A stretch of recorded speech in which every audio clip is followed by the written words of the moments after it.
বাংলাদেশের পরিসংখ্যান ব্যুরোর তথ্য মতে গত বছরের শেষে দেশে শিক্ষিত বেকারের সংখ্যা 26,10,000। 2024 সালের শেষে দেশে বেকারত্বের হার 4.48%, যা 2023 সালে ছিল 4.15%। এখন সমস্যাটা হচ্ছে এখানে উচ্চশিক্ষিত বেকারদের 62%ই জাতীয় বিশ্ববিদ্যালয়ের ডিগ্রিধারী। জাতীয় বিশ্ববিদ্যালয়ের উপাচার্য ASM আমানুল্লাহকে একবার জিজ্ঞেস করা হয় বর্তমানে আসলে জাতীয় বিশ্ববিদ্যালয়ের অবস্থাটা কি। তখন তিনি মন্তব্য করেন যে জাতীয় বিশ্ববিদ্যালয় হচ্ছে বিশ্বের সবচেয়ে বড় সরকারি বিশ্ববিদ্যালয়। প্রতি বছর এখান থেকে 10 লাখ স্নাতক ডিগ্রিধারী তৈরি হয়। তবে এত বিপুল স্নাতকধারী কেন কাজে আসছে না? কারণ তারা কি পড়ছে, কেন পড়ছে, কোন সিলেবাস অনুযায়ী পড়ছে এর কোনো সঠিক জবাবদিহিতা নাই। পুরো একটা এলোমেলো অবস্থা।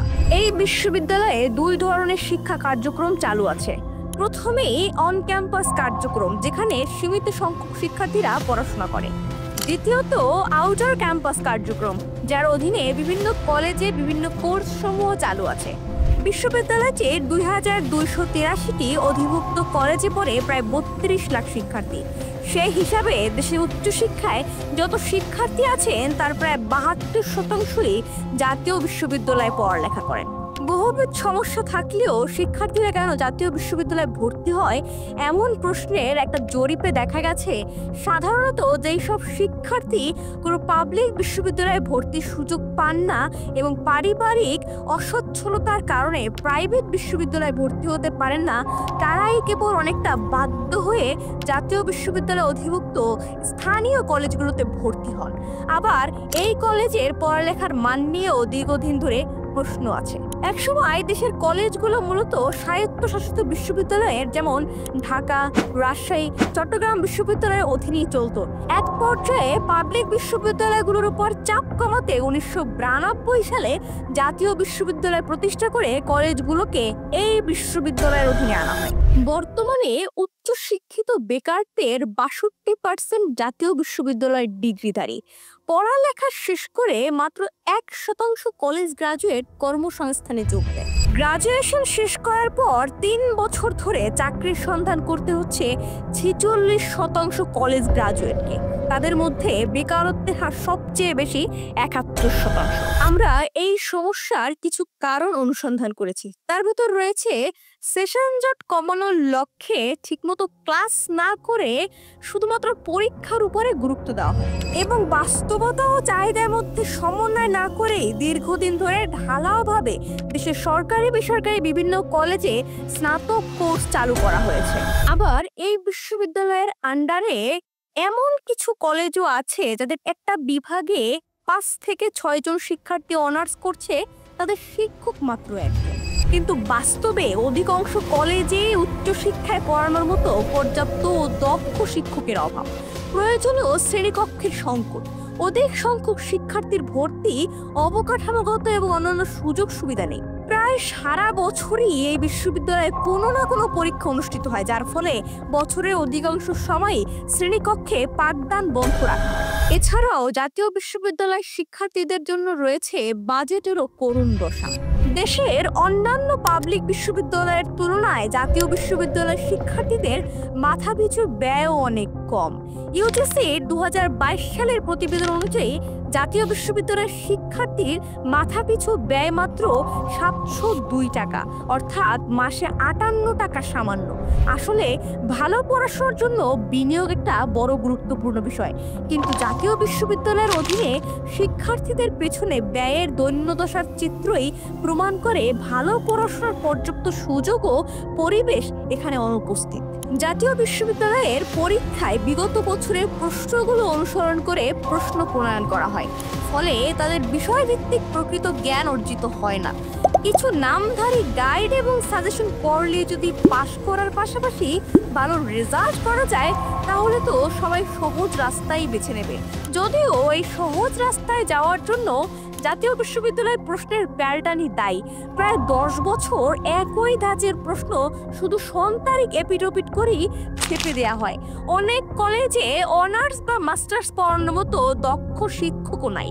অন্যদিকে গবেষণাগার ও গ্রন্থাগারের প্রয়োজনীয় যন্ত্রপাতি ও বই দেখা যায় না। 32 বছরে জাতীয় বিশ্ববিদ্যালয় মাত্র 10টি বই প্রকাশ করেছে, যার মান নিয়েও প্রশ্ন রয়েছে।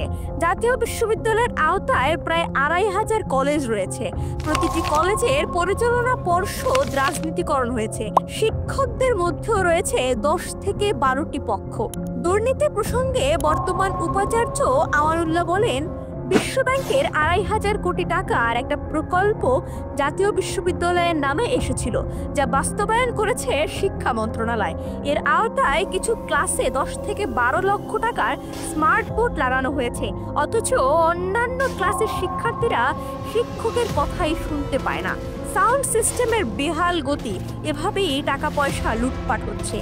ফলাফল হিসেবে লেখাপড়ার সুষ্ঠু পরিবেশ ও সুযোগ সুবিধার অভাবে শিক্ষার্থীরা কাঙ্ক্ষিত দক্ষতা অর্জন করতে ব্যর্থ হয়। তারা দেশে বিদ্যমান কর্মবাজারে নিজেদের জায়গা তৈরি করতে পারছে না, যা বেকারত্ব তৈরি করছে চোখ বন্ধ করে। এত কিছুর পরেও দেশের গ্রামীণ দরিদ্র পরিবারের মধ্যবিত্ত শ্রেণীর শিক্ষার্থীদের উচ্চশিক্ষার বড় ভরসার জায়গা জাতীয় বিশ্ববিদ্যালয়। আরেকটা ছোট্ট উদাহরণ যদি বলি, যেমন জমিতে শ্রমিক নিয়োগ দিয়ে যদি তাদের ঠিকমতো খাবার দিতে না পারি, তবে ওই শ্রমিকগুলো কিছুক্ষণ কাজ করার পর ক্ষুধার জ্বালায় ক্রমশ দুর্বল হয়ে পড়বে। সুতরাং তাদের কাছ থেকে পরিপূর্ণ কাজ আশা করা যায় না, কেননা কাজ কন্টিনিউ করার পূর্ব শর্ত দেহের শক্তি থাকা বাধ্যতামূলক। সুতরাং জাতীয় বিশ্ববিদ্যালয়ের শিক্ষার্থীদের সুযোগ সুবিধা একদম দেয়া হয় না বলেই তারা বেকারত্বের বোঝা মাথায় নিচ্ছে।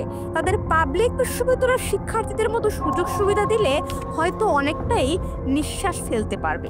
জাতীয় বিশ্ববিদ্যালয়ের একটি বড় সাফল্য হলো অনলাইন ভিত্তিক কার্যক্রমের মাধ্যমে দেশের প্রত্যন্ত অঞ্চলে অবস্থিত কলেজগুলোকে সংযুক্ত করতে পেরেছে এবং ভর্তি ফর্ম পূরণ থেকে শুরু করে পরীক্ষা নিয়োগ পর্যন্ত অনলাইন করেছে। বিশ্ব ব্যাংকের সহায়তায় সিইডিপির আওতায় বেশ কিছু সংখ্যক শিক্ষকদের দক্ষতা বৃদ্ধিতে দেশি বিদেশি প্রশিক্ষণ প্রশংসনীয় ভূমিকা রাখছে। পাশাপাশি দেশের একটা বৃহৎ জনগোষ্ঠীকে উচ্চশিক্ষার আওতায় আনতে সক্ষম হয়েছে। বিশেষ করে নারীদের সামাজিক শিক্ষাগত পরিচয় সংকট দূর করেছে। জাতীয় বিশ্ববিদ্যালয়কে টেকনিক্যাল ইউনিভার্সিটি হিসেবে গড়ে তোলা উচিত বলে অনেকেই মতামত দিচ্ছে, কারণ জাতীয় বিশ্ববিদ্যালয়ে যারা পড়েন তাদের মূলত কোনো পাবলিক বিশ্ববিদ্যালয় বা প্রাইভেট বিশ্ববিদ্যালয়ে পড়ার সুযোগ হয়নি বলেই পড়ে, যার ফলে ন্যাশনাল ইউনিভার্সিটিকে টেকনিক্যাল ইউনিভার্সিটি হিসেবে তৈরি করা হলে দেশের অধিক সংখ্যক মানুষ শিক্ষিত হওয়ার পাশাপাশি কর্মসংস্থানের সুযোগ পাবে। এছাড়া দেশের বাহিরে টেকনিক্যাল এডুকেশনের অনেক গুরুত্ব রয়েছে। তাই তুলনামূলক উন্নয়নশীল দেশ হিসেবে নরমাল বিষয়ে পড়াশোনা না করে টেকনিক্যাল বিষয়ে পড়াশোনা করলে ব্যক্তি পরিবারের উপকারের পাশাপাশি দেশের উপকার হবে। উল্লেখযোগ্য, আমাদের দেশে জনসংখ্যা বেশি, তাই জনসংখ্যা রপ্তানির দিকে বেশি নজর দিতে হবে। তাই জনগণ রপ্তানির সময় টেকনিক্যাল এডুকেশনের চাহিদা বেশি থাকে। সর্বোপরি জাতীয় বিশ্ববিদ্যালয় শিক্ষার্থীদের জন্য একটা হেল্পফুল প্ল্যাটফর্ম তৈরি করুক। আজ এ পর্যন্তই, আবার দেখা হবে নতুন কোনো ভিডিওতে। সে পর্যন্ত ভালো থাকুন। আল্লাহ হাফেজ।